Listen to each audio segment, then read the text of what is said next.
Hey everybody, welcome to After the Message, where we are applying Sunday's message to Monday's life. And last week we took a look at the Christian cliche that when God closes a door, he opens a window.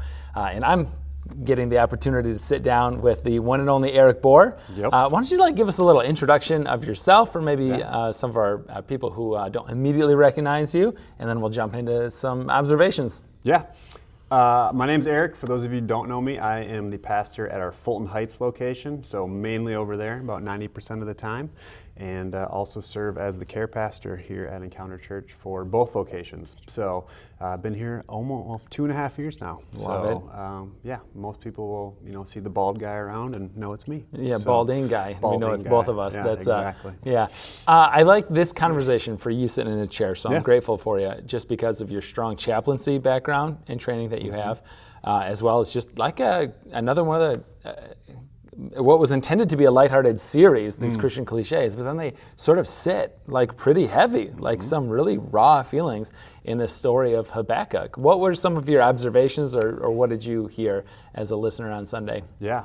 Well, I was first caught off just of how much of our, as you said, bumper sticker theology happens, that we get this saying from a movie, not even from the Bible. The Sound of Music. Sound right? of Music. Did you know where that came from? I didn't until you said that. So, Yeah, and now you're like, oh, man. Yeah, I got don't know me. if I've ever made it through that one. So, but no, what kind of struck me is oftentimes we use these examples of doors and windows or paths or just kind of God's plan for my life. And the question often comes of like, how do I know if that was God closing the door? Yeah. Or if I just didn't try hard enough? Yeah. Or if I just didn't, if I gave up too early, right? How do I know when God is closing those paths or saying no to something or yes to something? We That do can have this just- tendency to over spiritualize a lot of things, right? Of saying okay, was that God or was that just kind of like circumstances? Yeah. We share a view of a real high sovereignty of God, so we can also see how he's sort of like in the nitty gritty detail of everything. So sometimes it's yes, Yep. I guess, right? Have you had an experience of some of that God closing a door, but maybe maybe I gave up too early, or maybe just wondering, like, God, what were you up to? Yeah. Personally, a few times over the course of my life where that's been like, is this God directing me in a direction, or is this me just being stubborn or not wise enough or whatever it is? I can remember a season in life where I was between jobs in ministry and knew that my old job was not the right fit for me, and that something else was on the horizon, but I didn't know what it was. Really felt God saying, okay, you're done with this chapter, but the next one, we don't know what that looks like yet. And so kind of in one of your points of that, kind of rather than just waiting, or not wandering, but waiting in God's trust and in his plan of just that time of like, okay, I don't know what's next for me in my career or my ministry path. I could have just waited around and done nothing, or just like, hey, grab the first job that comes along. But that's actually when I was like, okay, I felt called in to go and finish my seminary degree, and spent a year.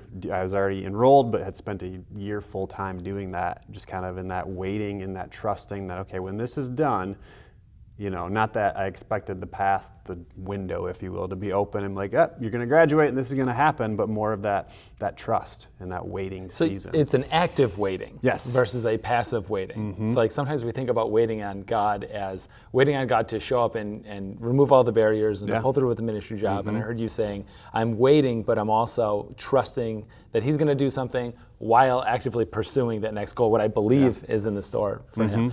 I think that's so good too, because sometimes we think about, you mentioned a career one, and thanks for sharing that. I'm thinking about people who are like in a bad spot relationally, or maybe even like substance abuse, and it's like, well, I'm just like waiting for God to get me sober. And it's like, okay, sometimes this is a journey, right? It doesn't happen overnight, and we want to give grace upon grace for that. But at the same time, like, get into a group. Like, go to a meeting, right? Like, ask for help, get some of that counseling. You can wait on God while pursuing what we kind of know God's intention is for our lives in sort of a way. I'm reminded too, I mean, you hit the word relationship. And so it's like if we're in any human relationship we have, like there's a give and take. There's someone moves one way, another moves this way. It's a back and forth. And if we're not doing that in our waiting with God, then is it a relationship? Ooh. Are we really saying, hey, like, you got this one, God. Like, I'm not going to do anything. Like, is that a relationship, or is that just you being stubborn or dependent, or in any other one? If your spouse or your friend or your coworker was like, you know what, I've had it with this thing. Yep. You do it all. Like, what's your response? It's like, no, I'm not doing it all. Like, there's some give and take here. Yeah. So we had 3 points coming out of the weekend. Yep. We had a note about we're wondering where's God in this, in the Habakkuk story. We're wondering, but we're not wandering off. We had that we're waiting on God's appointed time. That sometimes God's timing isn't our timing. And then the last one is that we're worshiping within the waiting. We're worshiping the who, not the what of God. Among those 3, what did God speak to you on? What grabbed your attention? Yeah. Say the second one again so I don't mess it up. Yeah, you're putting me right on it. These are my words I should remember.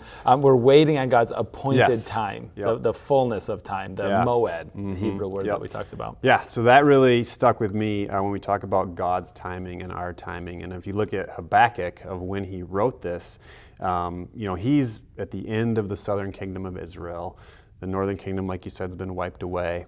And what's coming next for him and for a lot of people in Jerusalem, the Israelites, is they're going to be shipped off to Babylon. Yeah. And they're going to be in exile for over 50 years. We don't know. There's no historical record of Habakkuk and like, hey, he went to Babylon, or he had a great life over there. Had a great life, in, Or like he made it through the siege and lived out his days in Jerusalem, or he died in the siege. Like we don't have the whole story. And in fact, in Habakkuk chapter 3, he points to God's goodness of what God did for the Israelites in Exodus, in the wilderness. And so when you look at the timing of waiting for God's timing, Habakkuk says, now is not what I'm pointing to. I'm pointing backwards to something. Yeah. I'm pointing to something my ancestors did, right? And his future is uncertain. And so when we think, sometimes we limit, I think, God's promises and his faithfulness to our lifetimes, which is natural because that's when we're here on earth. That's all the time there is, right? That's all the time there is, just that I'm here. And that's just naturally human of us to do that. But in looking at it, it's like, well, maybe God's goodness and faithfulness was something that happened long ago, or that's something that's going to happen after I leave this earth. Yeah. That's hard to say and hard to wrestle with. But it's almost that idea of like, maybe it's just a seed that's being planted now and someone else is going to see it grow. Or that's tough. But I think, I would guess that Habakkuk knew what he was he was prepared for what he was up against because of just what you said. He went to the Exodus story. Now, the Exodus story, people wandering around in the desert, it was 40 years in the desert. That number sticks out at us. But really what that was is a generation. Is that the people were in the desert for an entire generation. So that if they were taken out of Egypt, they wouldn't get to go into the promised land. Moses included in that group didn't get to go into that promised land. So even on that remark, I'm struck with like Habakkuk saying, I don't think I'm coming back here.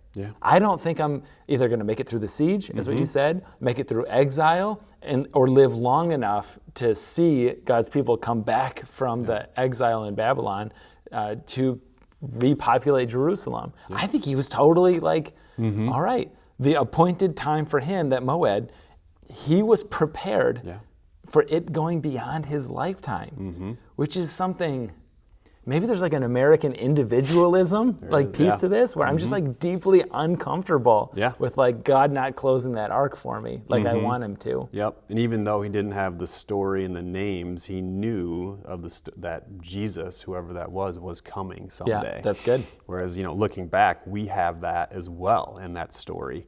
We have not only the story and historical record of Jesus, but the active relationship as well. And that's something we can hold on to, that he was just hopeful for, which I think is more encouraging for us if you kind of compare, even though it's like, yeah, this dude had it really rough. And he had that hope and that promise and that faith in the coming of Jesus. Yeah. But we can be like, no, he came and he did that stuff. Dude, as well. I feel a little convicted because even on that note, like I sense my theology, sort of like bad theology coming out, that the appointed time is when the Israelites got to come back to repopulate Jerusalem. And you just called it out and said, dude, that's not the time. Yeah. That's a good season for the God's people. Yep. But those are still the blessings of God, not the person of God. The person being the fullness of Jesus Christ, his death and resurrection. Yeah. Yeah. Yep. That's it's a good interesting to think that way. Yeah. Yeah, of how God works in and out of our lives, but then also behind and forward in our lives, and just the ways that we get to see him in our lifetime, but we can also look back because that's what we have and see him working in others' lifetimes as well. Switching gears a little bit, but I'm thinking about that first point, wondering but not wandering. And this is one of those, like, you get a couple of pastors just talking, and sometimes people come up like after the service or just schedule coffee or something like that, and people are, in my experience, like a little nervous maybe sometimes to share some things about like the wonderings that people have. Yeah. How do you genuinely respond, like internally, what happens to you when somebody says like, hey man, I've been having these questions about God, these questions about life or faith. I'm not coming up with some very good answers, and I just wanted you to know about it. Like, what goes on with you when you hear somebody wondering those? Yeah. First of all, I think there's a genuine trust and honor that anybody would come up to those. Those aren't coffee house, just like quick conversations at the office, right? Like, that's someone trusting you with, like, here's this stuff that's going on, whether this thing that's been holding me down or this wondering or this doubt, right? Help me process this, help me work through this. And so that's kind of what goes in, like, it's kind of a selfish comment, the two of us sitting here, but like that's part of the cool thing we get to do. I completely agree. Into those spaces. I was hoping I didn't set you up for that, and I was hoping you would go that direction. You taught me that word honor, so now I use it with people. That like I'm honored to enter that sacred space. Yeah. But I think a lot of it is helping or just having the conversation unpack it, right? To say, okay, like it's a normal thing. Like it's okay to have those thoughts, to have those wrestlings, those doubts, or whatever they may be. Let's talk about it. Let's unpack that, because there's a lot more to the story there behind what's been said.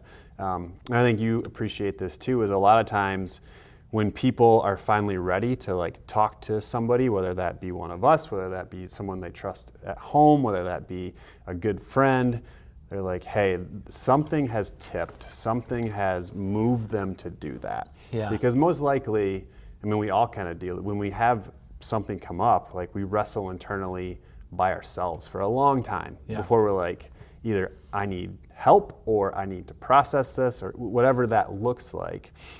All those conversations have taken place in that person's head already. Yeah. And so they're finally like, okay, I need to talk to somebody else.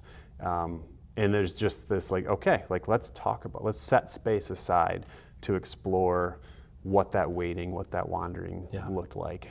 And where we go from here. I think we both kind of are of the mindset of like, we don't always have the perfect answer. Right. We're not going to have the perfect comeback, but like, hey, let's for lack of a better image, like let's hold hands and go down that road together. Yeah.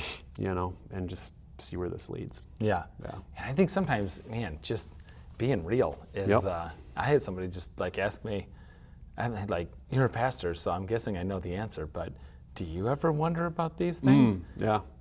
I'm like, all the time. Like, are you kidding me? Yep. Like, yes, in and out of difficult seasons, like, God, where are you? You know, Habakkuk ends that, signs off to his writings with the fig tree, it doesn't have anything on it. There's no buds there's no grapes on the vine. There's no cattle in the stall or sheep in the pen. And it's like, that's it. There's no turn for him. And I'm like, God, in difficult seasons, what are you up to? Yeah. Yep. Right?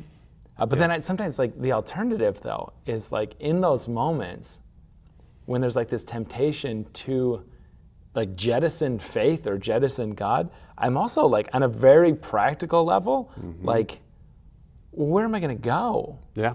You know, like when things are difficult or God isn't working, or I'm like surrounded by like really the brokenness in the world. Yeah. And I'm a little like, okay, so you take God out of that equation.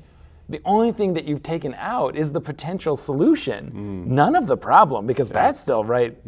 It kind of gets me with like the problem like of evil in the world. Yeah. Because it's like, well, I can't believe a God and a good God because of all the brokenness and evil in the world. I'm like, that doesn't do anything to get rid of the brokenness and evil in the world. Yeah. You've just taken a solution off the table.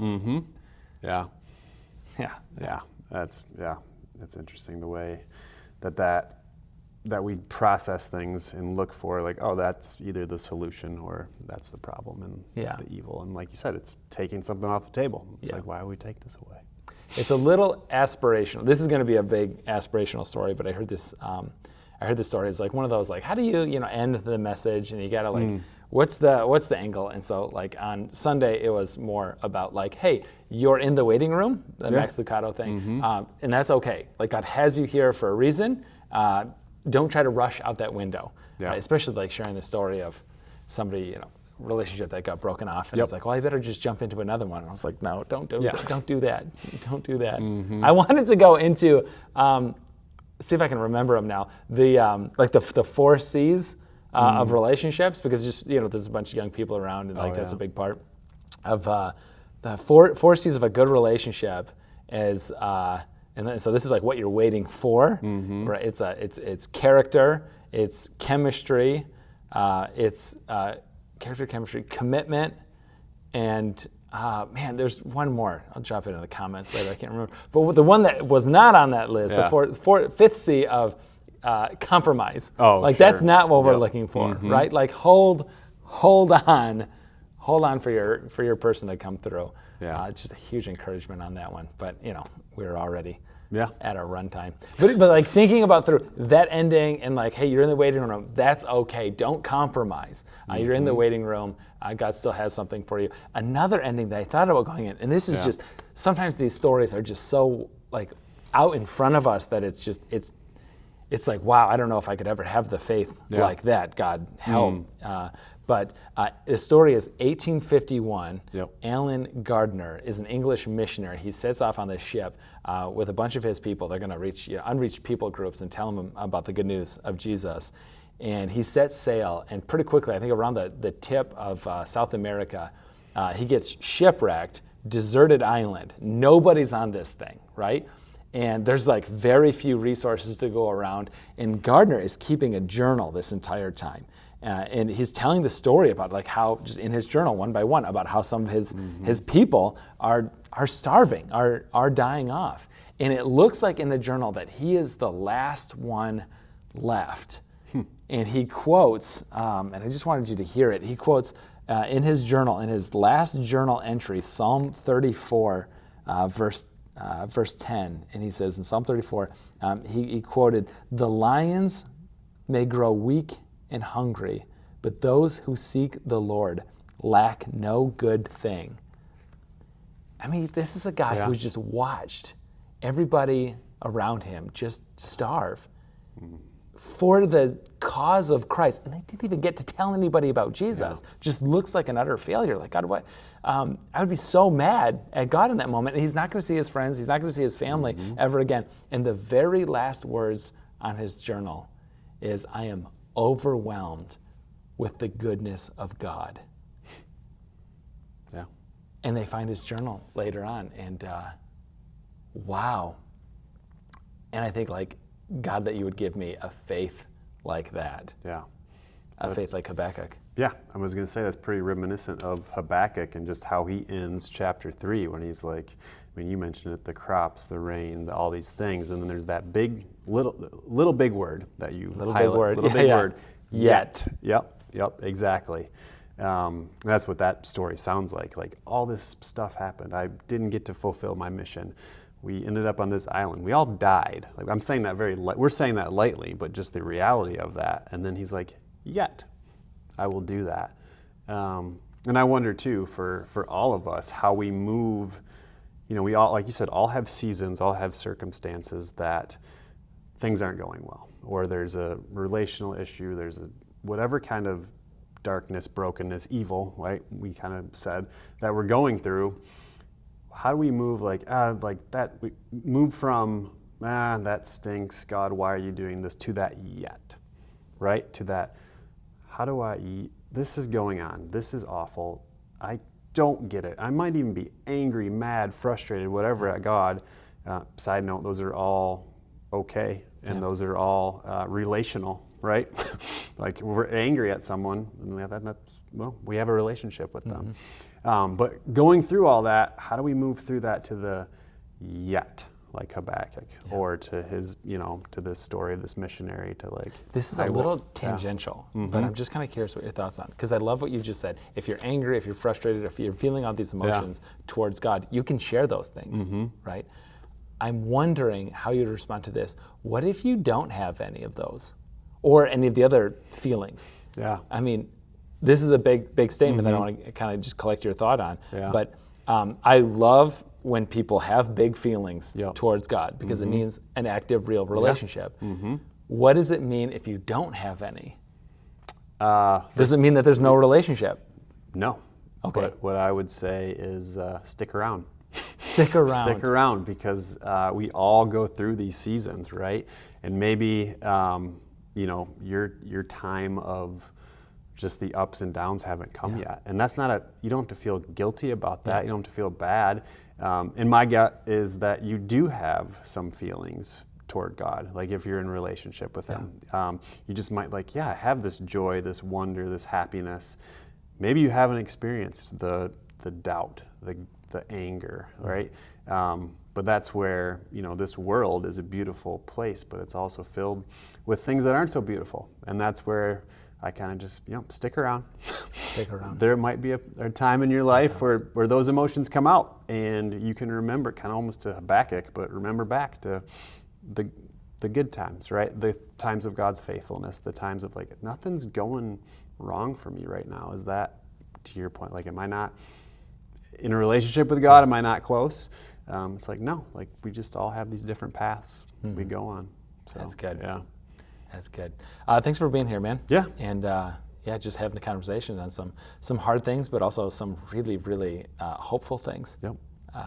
We are continuing on the series, Christian Cliches. Coming up this Sunday, we're tackling the Christian cliche that where God calls you, He equips you, this Sunday. And I think it's going to be a fun one. Stay tuned. We'll see you next time.